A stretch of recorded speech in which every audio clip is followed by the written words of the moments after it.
Народ, всем привет! В этом видео я вам расскажу про замену подшипников, вот здесь вот, которой по итогу не было.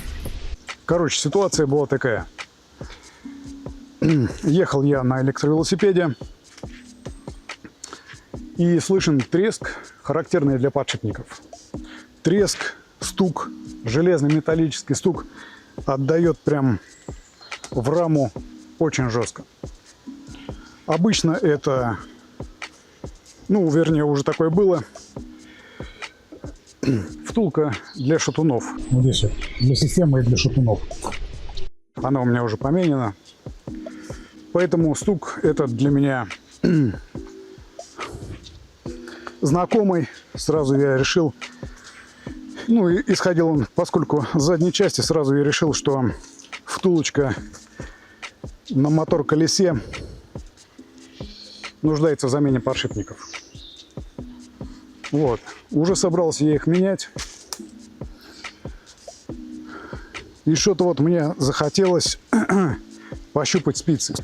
Спицы здесь толстенькие, смотрите. Спицы здесь толстенькие по сравнению с передним колесом.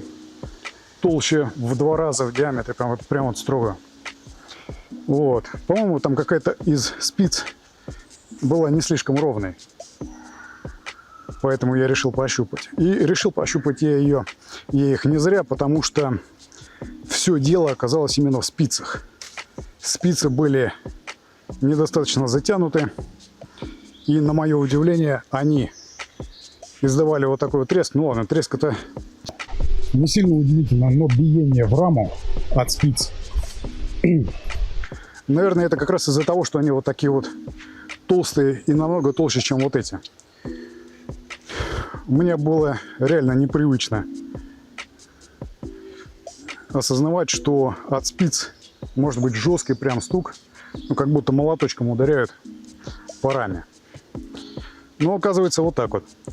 Поэтому на таких вот мотор-колесах, где спицы толстые, достаточно на них. Короче, вот если спицы не дотянуты, они могут давать сильное биение в раму.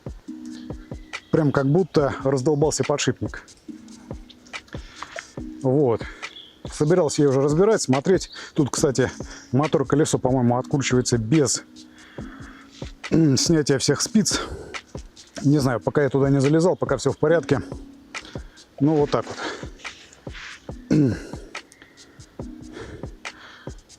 Такая вот информация будет полезна для тех, у кого толстые спицы. Не обязательно мотор-колесо, просто толстые спицы.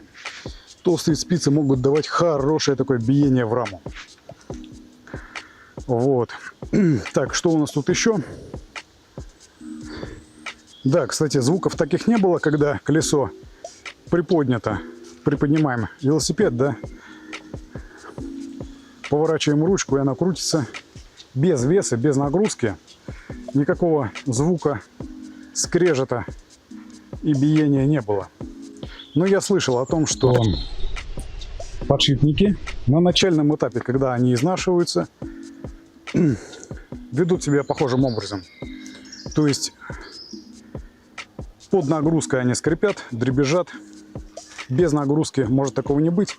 И может не быть на большой скорости. И тут то же самое здесь и было. Вот, но все оказалось не в подшипниках. Все оказалось в спицах. Такие вот дела, друзья. Кому-нибудь на заметку пригодится, я думаю. На этом все. Всем удачи. Ну, а я поехал дальше.